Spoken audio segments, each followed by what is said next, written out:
Así es, Violeta, y me están informando, ya estamos viendo por ahí a Emilio Godoy de IPS, que ya está, se encuentra con nosotras y nosotros. Está él publicando también en pie de página en esta alianza de medios.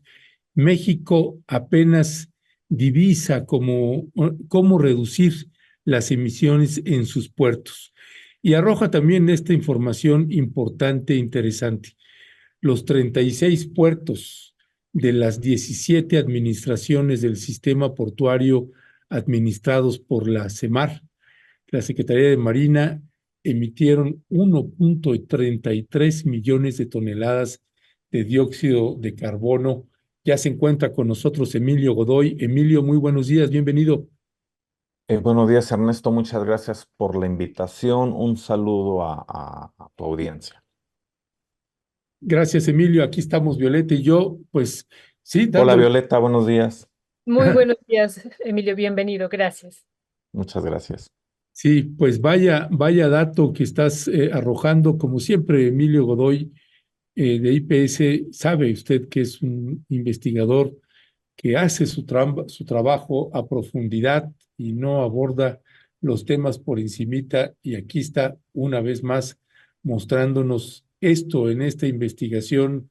Cuéntanos, Emilio, en esta información que estás arrojando, pues cómo es que se llega a esta cifra y qué tiene que ver ahí también, por ejemplo, la CEMAR con estas cifras, si tiene que ver o no tiene que ver con eso. ¿Cuál es tu balance sobre esto? Sí, primero hay que recordar el traspaso de responsabilidades portuarias a CEMAR desde el gobierno de Enrique Peña Nieto, por ahí de 2016-2017, y que este gobierno ha ido completando, por decirlo suavemente.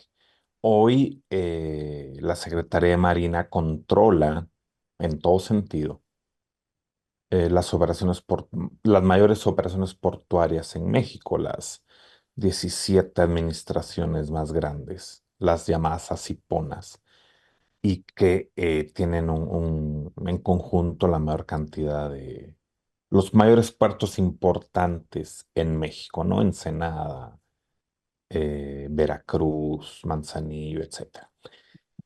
Y luego esto tiene que ver con dos cosas importantes. Bueno, con una esencialmente, que es el trasfondo de esto. Y es el incremento del comercio marítimo desde y hacia México. El plan de México es incrementar estas actividades portuarias. Hay varios procesos de expansión portuaria como Guaymas, Veracruz, Salina Cruz, eh, Coatzacoalcos, Dos Bocas, para mover más mercancía, y eso quiere decir emisiones, porque son barcos que llegan, descargan, y barcos que parten con carga, y especialmente y esto no lo menciono en el reportaje, pero también es parte de estas cuestiones satelitales, los dos proyectos ferroviarios. El Tren Maya, que conecta con Puerto Progreso, bueno, no está conectado, pero es parte de ese corredor logístico, y el corredor transísmico que va a conectar Salina Cruz con los puertos de Coatzacoalcos, Dos Bocas. Y como he dicho, eso implica emisiones, especialmente los barcos que llegan, porque ese es el mayor problema. No es tanto la generación de contaminación en las instalaciones, sino por el movimiento marítimo desde y hacia México. Y para esa parte no hay una estrategia clara. O sea, la estrategia que se ha divulgado por una lucha legal ahí un poco prolongada, porque Semar no quería entregar la estrategia. Y no está claro cómo México va a hacer para reducir la contaminación de los barcos. Y ahí entran dos cosas en juego. Una es los planes de descarbonización portuaria y del transporte marítimo de la Organización Marítima Internacional, que desde 2019 a 2020 ha venido estableciendo ciertos parámetros eh, para reducir la contaminación tanto de los barcos como de las instalaciones portuarias. México llega tarde a este proceso, o relativamente tarde. De hecho, hace unos 2 años hice una investigación sobre la contaminación marítima en México y es una realidad bastante complicada, porque hay contaminación de todo tipo, ¿no? De los barcos, de las instalaciones portuarias, del transporte terrestre, de puerto hacia tierra. En fin, es una mezcla complicada. Y eso nos lleva a cuestiones energéticas, porque finalmente los barcos consumen combustible fósil y que es contaminante. Si el transporte marítimo fuera un país, sería uno de los mayores emisores de contaminación. Em, y no hay todavía políticas que confronten esta situación. Y esa es la raíz del problema, Ernesto. Muchísimas gracias, Emilio. Pues muy, muy interesante este trabajo que estás publicando, donde además señalas, y ahorita lo vuelves a comentar, más barcos y además que implica mover más mercancías y más emisiones de CO2. Eso me parece que es el elemento central. Y yo quería preguntarte sobre dos elementos muy puntuales. Entonces, ¿la estrategia de descarbonización de puertos de Semar está fallando? ¿Y en qué estaría fallando? Y entonces, ¿por dónde tendríamos que corregir el rumbo? Eso, por un lado, Emilio. Y lo otro, esta apuesta que se está haciendo ahora del hidrógeno verde justo en el Istmo de Tehuantepec y en particular ese hidrógeno para los barcos que se está pensando como una acción. ¿Qué decir sobre esto, Emilio? Bueno, es un poco temprano para decir si falla o no. Eh, Apenas se están construyendo inventarios de emisiones en los puertos, no hay versiones actualizadas todavía, los datos más recientes son de 2022 en algunos casos.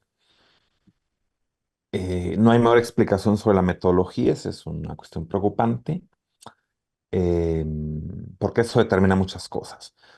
Y algunos datos llamativos, ¿no? Que de un puerto diga que solo emite 6 toneladas por los barcos que recibe o por sus operaciones, pues es un poco sospechoso, ¿no?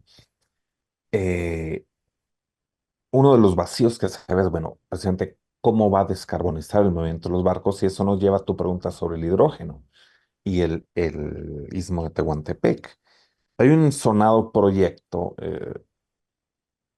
publicitado desde la presidencia de la empresa danesa que quiere producir hidrógeno de fuentes renovables y usarlo como materia prima para combustible marino. Ese es un tiro largo, eh, porque es caro, puede ser energéticamente intensivo. Y es cierto, en los alrededores de Ixtepec, donde va a estar el proyecto, pues hay mucha energía eólica y esa podría ser una fuente.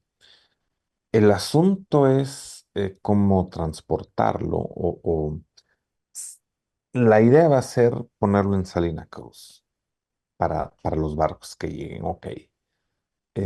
Pero el hidrógeno es difícil de almacenar, tiene que tener un manejo muy delicado y aún no está comprobado que pueda resultar como fuente de metanol o de amoníaco para generar combustible marino. Eh, Hay asuntos ahí de eficiencia también, y esto está en etapas todavía muy tempranas. Lo que hay son cuestiones experimentales y para que realmente sea demostrable que puede ser un combustible marino eficiente, falta un poco todavía. Y lo que veo es, y esa es mi conjetura, es que la descarbonización del transporte marítimo va a quedar en manos de las empresas más allá de estrategias gubernamentales. De hecho, en México la flota nacional es relativamente pequeña y su impacto ambiental. El rollo es por todos los barcos de empresas extranjeras que van y vienen a puertos mexicanos. Cruceros, por ejemplo. Y ahí hay toda una huella ambiental bastante conocida en la península de Yucatán, por ejemplo, en Ensenada, en Los Cabos, en todos estos sitios que reciben cruceros. Entonces, lo de hidrógeno verde como combustible marino es aún muy pronto. El asunto es que sí, México tiene que hacer algo con la limpieza de los combustibles. Y ahí caemos en toda la política proteccionista para Pemex. Pemex está obligado a refinar diésel o combustibles de ultra bajo azufre de hace años y la autoridad lo ha estado postergando. Ahora el plazo es enero 2025 y vamos a ver si se cumple. Y eso incluye también al diésel marino, que es el más consumido en puertos mexicanos. Ya, pues Emilio Godoy, le estamos pegando a la audiencia este trabajo periodístico que estás publicando. Ya tendremos oportunidad también de abordarlo más a profundidad, porque tenemos que entrar a nuestra siguiente entrevista por todo este tema también de las asiponas y la Secretaría de Marina, lo que se está entendiendo por la administración y operación de los puertos. ¿Quién está haciendo qué en cada uno de esos puertos?